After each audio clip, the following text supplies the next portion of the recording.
Good morning, all peoples. My name is Danielle Jabot, and it is my pleasure to welcome you all to our service today. This congregation is a diverse, multicultural, beloved community. Together, we envision a world where love and justice create true belonging for all peoples. If you're with us today for the first time, or the first time in a while, we are very glad that you're here. Welcome. We hope that you'll return often and find a religious home in our church community. Everyone is invited to stay following our service today to enjoy a delicious potluck lunch in Weston Hall. Vegan and vegetarian dishes will be available, and there will be plenty of food for everyone. Online discussions will also be happening for those of you with us online this morning. This coming Tuesday evening, we have our meditation group gathering to explore ways to practice loving kindness. And all next week, our congregation will be celebrating LGBTQ Pride with several fun and important events. On Tuesday, June 16th at 6:30 p.m., we'll host a pizza and sign-making party for Pride in the Justice Center behind the church. On Wednesday, June 17th at 7 p.m., All Peoples is co-sponsoring the 2026 Drag Revival. This great interfaith event is a night of outstanding drag performances, live singers, and more, and will take place at the Highlands Community Campus on Barrett Street. On Saturday, June 20th, we're excited to be joining our friends from First Unitarian Church to proudly march together in the 2026 Kentuckiana Pride Parade. We will also be having a booth at the Pride Festival that day to show our support for the LGBTQ+ community. Other upcoming church activities include a wonderful celebration of the summer solstice and the pagan holiday of Litha on Friday evening, June 19th, starting with a potluck dinner at 5:30. And the annual UU Association General Assembly Sunday service, which we'll be viewing together live here in our sanctuary on Sunday morning, June 21st. After the potluck today, some volunteers will be needed to help move chairs around here in the sanctuary to prepare for a wedding this coming weekend. Your help, if available, is very much appreciated. Information about everything going on here at All Peoples is available on our church website at allpeoplesuu.com and in weekly emails to the congregation. If you're not yet receiving these emails and you would like to, please contact our church office. It is so good to be here with all of you today. Thank you for your presence here. We begin our service now with some prelude music from Chris Brody.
There we go. Greetings to you on this Sunday morning. I'm Rev.Bruce Beisner, and you can refer to me as he or him.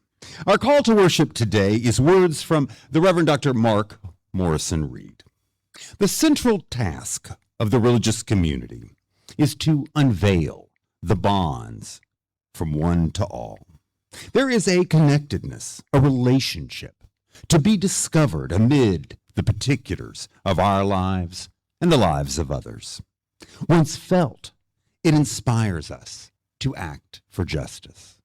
It is the church that assures us that we are not living and struggling on our own, but as members of a larger community.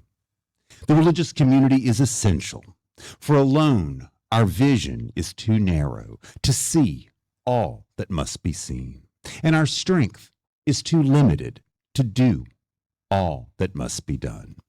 Together, may our vision widen, and may our strength be renewed.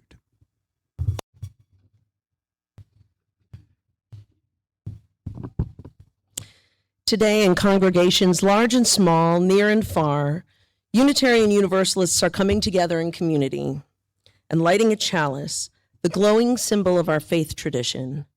We join with them now in kindling our flame here at All Peoples.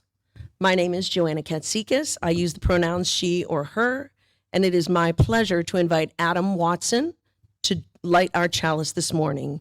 Please join me in saying some words to honor and bless this ritual we share. We light our chalice as a symbol of the warmth of community and the brightness that love brings to the world. May this flame guide us as we come together to create justice and peace. Our opening song today is a tune from the new online Sing Out of Love UU hymnal, written by UU composers Jan Elliker and Cliff Harden. It is called We Rise Together.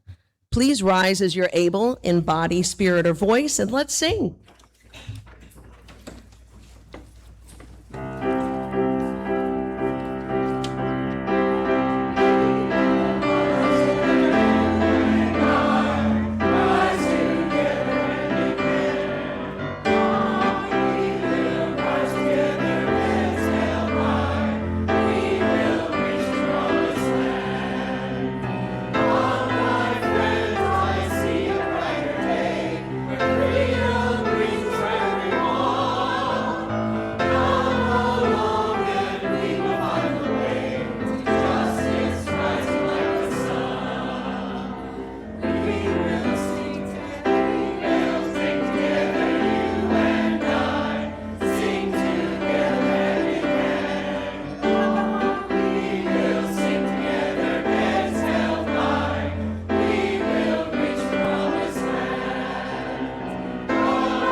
Nice. Thank you all.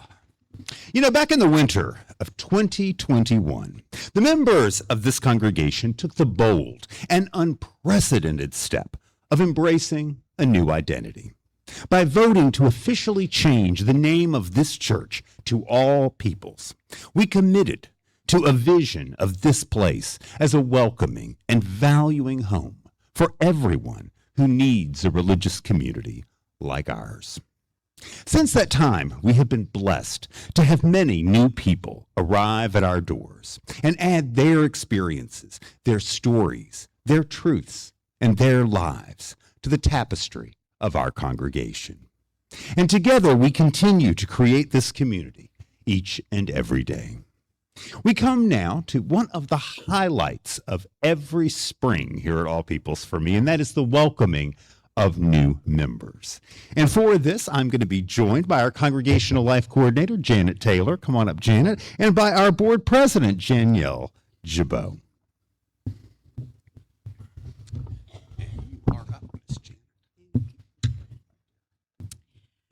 Good morning. Today we officially welcome into our all people's family these new members who have chosen to make a commitment to our congregation by signing the membership book. During the past 6 months, as I call your name, please come forward. Kathy Bowler. Yay!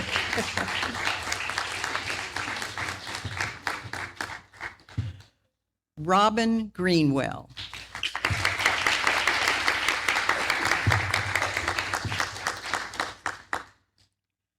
The Pascucci family.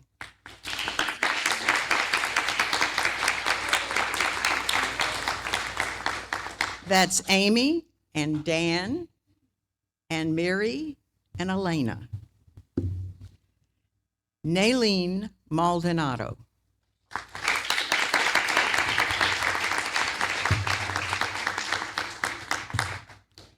Denny Mudd.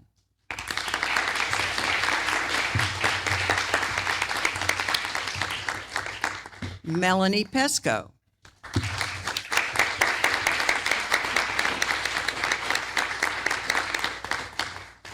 Mary Stone.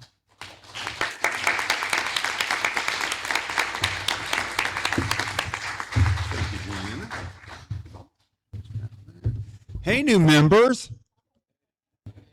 You know, we are so glad to have you here with us. We are so glad that you have chosen this community of fellow seekers to travel with you on your life's journey.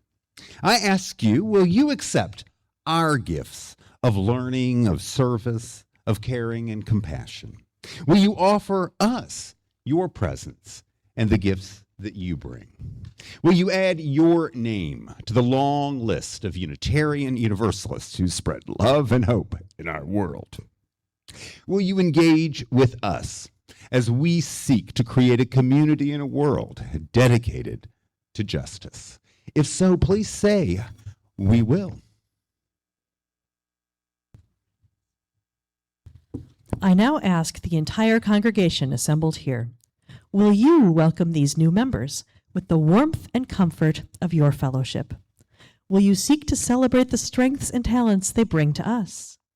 Will you share in our triumphs and our struggles with them as our community grows and changes? If so, please say, we will. We will.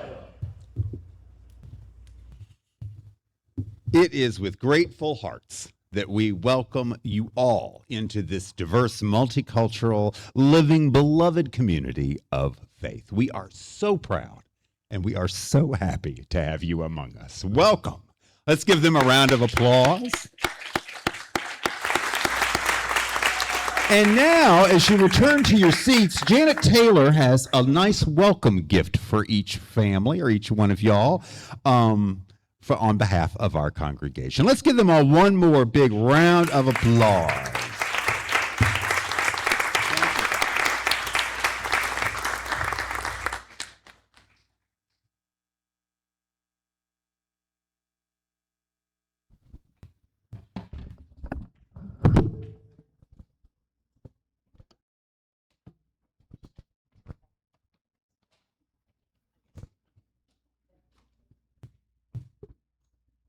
Good morning, folks. I'm Barb Friedland, the Director of Lifespan Faith Engagement here at All Peoples. And before we escort our young people back to their group today, I want to tell you just a little bit about what we're up to in family ministry. First of all, we are inviting all of our families to be part of a parenting circle that will take place in Sawyer Room A, right after you have your potluck lunch. Just come on back to Sawyer Room A.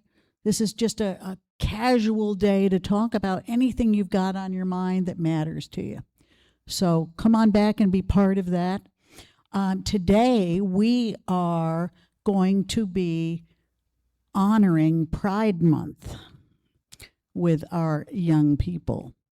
So And that's why you see so many people wearing pride stickers today. I'd like to invite our young people to come on over to the chalice. And we're going to sing Touch the Earth, Reach the Sky. I think it's the first 2 verses.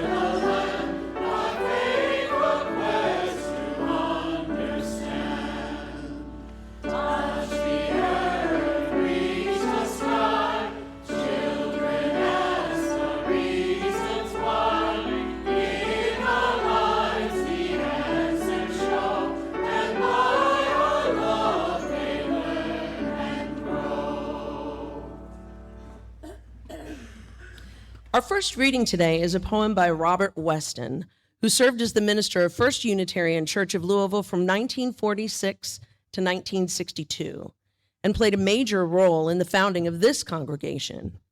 Our fellowship hall is named in his honor. Weston wrote, "There's a living web that runs through us and to all the universe, linking us each with each, and from all life on to the distant stars. Each of us knows a little corner of the world, and we live as if this were all. We no more see the farther reaches of the threads than we see the future, yet they're there. Touch but one thread, no matter which, and the thoughtful eye may trace it to far-off lands, and then find it coming back to whom it led. We move as if in a fog, aware of self, but only dimly conscious of the rest, as they are close to us in sight or feeling. New objects loom up for a time, fade in and out. Then sometimes, as we look on unawares, the fog lifts, and there is the web in shimmering beauty, reaching past all horizons. We catch our breath, stretch out our eager hands, and then in comes the fog again. And we go on, feeling a little foolish, doubting what we'd seen. The hands were right. The web is real. Our folly is how soon we forget." The words of Robert Weston.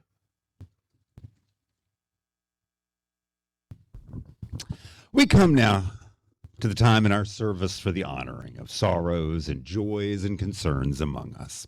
If you have someone or something that is lifting your spirits or weighing on your heart, I invite you to come forward during our music and silently light a candle, placing your joy or sorrow in the warm embrace of your church family. If you would like to have a candle brought to you at your seat, please just raise your hand and I'll be happy to bring you one. Those of you with us online today are welcome to place a short message or a flame emoji in the Zoom chat.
So what is religion? Well, the great liberal religious educator Sophia Lyon-Fahs said, religion is the construct of all our personal beliefs. It is the philosophy of life that gathers up into one emotional whole all the specific beliefs we hold about the meaning of life. Now, you may have heard the news this past week. The U.S. Department of Defense announced that it is dropping 180 faiths from the military's list of officially recognized religions. Had you all heard this? Well, you know, among the faiths that is being eliminated from the list is Unitarian Universalism. Now, I was at a gathering with some of my neighbors on Friday evening, and a few of us started talking about this controversial and exclusionary decision. And when I mentioned that UU is being dropped, one of my neighbors said, well, you know, that's not that big of a deal. I mean, you guys are not really a real religion anyway, right? Now, while I strongly disagree with that statement, and I got to tell you, I'm pretty outraged and alarmed by our government's actions, I have to say that I'm not all that surprised. And, you know, I can see why some might question whether we are a real religion. For many, if not most people, when they hear that word church, some immediate preconceptions come to mind. For some, it is the image of televangelists, you know, folks like Joel Osteen and Jimmy Swaggart, offering up a spectacle of music and praise with some fundraising on the side. For others, it is the quiet devotion of people like Mother Teresa or Elizabeth Fry, selflessly serving others, steadfastly following spiritual teachings about compassion and care for those in need. For many, the idea of religion has been hijacked by the loud voices of fundamentalist and white Christian nationalists with their messages of judgment, coercion, and condemnation, dividing up humanity into the saved and into the damned. For most, church and religion in whatever form boil down to the promotion of prescribed rules, shoulds and should nots that may come with eternal consequences for those who fail to follow them. All of these perceptions of religion can be both appealing or repelling, depending on what you're looking for, right? Yet none of them really seem to describe what we are doing here at All Peoples. None of them get to the essence and the purpose of our congregation. Which, of course, begs the question, what are we doing here at All Peoples? If we are not providing that one way to salvation, if we are not insisting on adherence to specific theological teachings and rituals, if we are not indoctrinating the next generation to go out and to convert our neighbors, well, what are we up to? That is a question that there can be many answers to. And our approach to faith embraces a diversity of responses. I think that the Unitarian Universalism we teach and we preach here is all about uncovering what it is that has the power to bring us together. What has the potential to bring everyone together? We are about compassion, respect, commitment, and most of all, we're about community. Unitarian Universalism is a path of growing inside and out, traveling towards deeper understandings and better human relationships, and doing it not by yourself, doing it together. In his book titled On Going to Church, the great Unitarian minister A. Powell Davies wrote these words. He said, I come to church, and I would whether I was the preacher or not, because I fall below my own standards, and I need to be constantly brought back to them. It is not enough that I should think about the world and its problems at the level of a newspaper report or a magazine discussion. I must have my conscience sharpened until it goads me to the most thorough and responsible thinking of which I am capable. I need to be reminded that there are things I must do in this world, unselfish things, things undertaking at the level of idealism. I want to experience human nature at its best, to be reminded of its highest possibilities. And this happens to me at church. We meet each other as friends and neighbors anywhere and everywhere, but we seldom do so in the consciousness of our soul's deepest yearnings. But in church, we do. I witness what Davies is talking about. I see it all the time here in our all peoples gatherings. I call it beloved community. And I see it happening in our chalice circles and our connection groups, during our friendship dinners, and as we chant and dance in our pagan celebrations. I hear it in the conversations happening during potluck lunches, and when we take part together in a protest or a rally or a parade.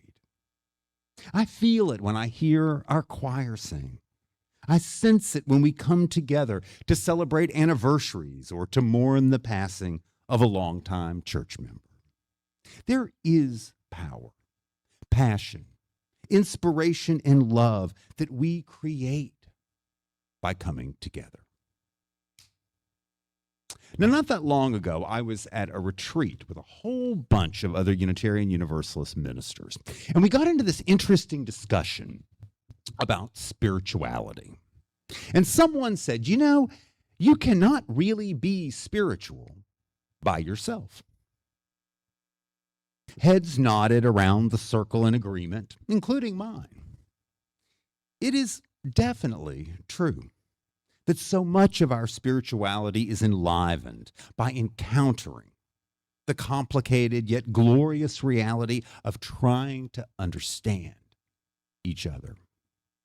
And even if our idea of spirituality is connecting to the beauty of a tree, or feeling awe at glimpsing a sunset, or being moved by a great work of fiction or music, that spiritual experience is still based in an interaction. Now, someone in our group chimed in and said, well, you certainly cannot be a Unitarian Universalist all by yourself. More heads nodded, including mine.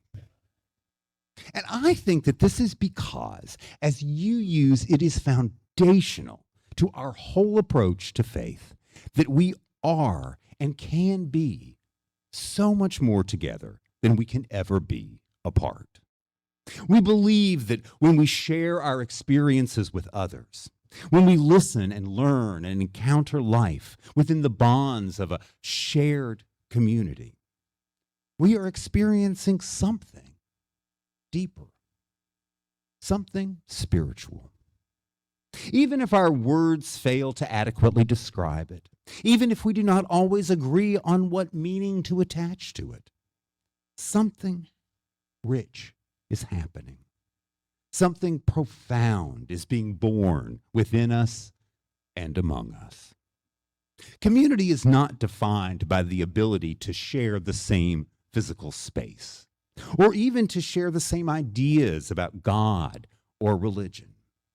Community is more. Powell Davies defined community as the experience of human nature at its best. It occurs when we are reminded of our highest possibilities and come together in the consciousness of our soul's deepest yearnings. Now, some of you may remember that on a Sunday morning earlier this year, I think it was like around the beginning of February maybe, Barb Friedland and I shared with you a story. It was a story about 3 villages. In the story, a family goes in search of a new place to call their home. And they encountered 3 different small towns along the way in their travels. One village was a place where everybody thinks and believes the same things. Nothing ever changes, and all must follow a set of strict rules and roles. One village was a place where everyone was just kind of doing their own thing, completely free to be me, with no ties, no common identity. And the third village in the story, the third village was a place where people shared a vision centered in love, where people respected their diversity and encouraged one another to grow and to thrive. And then we described these 3 villages in the story, and then we ask you, which village would you choose to live in? Now, to me, the first village in the story isn't really a community. It's just a group of people who connect because they are all the same, and who very may well be hostile to anyone who thinks differently. The second village, that's not a community either. It's simply a geographical location where folks exist in the same place, but don't really relate to each other at all. But the third village, now that is a community. A real community, because the people are invested in each other. They live together amidst their diversity. They share common values. They look out for each other. They take care of each other. Now, it would be nice if we always had a choice to live in the village that we want to live in. But we don't. Our city and our state and our nation can often feel like places where conformity is demanded, where diversity is punished, places where hyper-individuality is championed, where divisions leave us feeling isolated and on our own. And when the village around us promotes oppression and abandons communal commitments, it is hard to do anything but simply try to survive. These days, too many of us in this congregation and in our wider community are feeling like we've just got to do that, survive. But we know that we are meant to do and to be so much more. And in order to truly flourish, to thrive, we need to be able to face the challenges of life with companions, with trusted friends by our side. Here at All Peoples, we are building beloved community all the time. A community that is here to insist that judgment and liberation are group endeavors, that our connections are sacred, and they must be nurtured, they must be cherished. And what is holy is brought to life because we can come together. I once gave a sermon, and I don't remember when it was, but it was based on the song by Joan Osborne called "What If God Is One of Us?" You all know that song? Is God is one of us, just a stranger on the bus? Well, I changed the words, and instead I said, what if God is all of us? It was a way of suggesting the idea that our potential for greatness, for love, is found in relationship. Our ability to transform ourselves and heal what's broken in this world becomes manifest in those places, in those spaces where we connect and find relationship. And that's not just a nice idea. It is actually scientifically, spiritually, physically, cosmically the truth. And I think that's a pretty good religion right there. And it is a religion. My friends, as we begin this summer of 2026 together, may we allow that spirit of community to guide us, to hold us, and to inspire us. May we know now, more than ever, that we can do more than survive, that we can thrive, that we will flourish as long as we stick together. Go out there and show them what religion can be. Amen.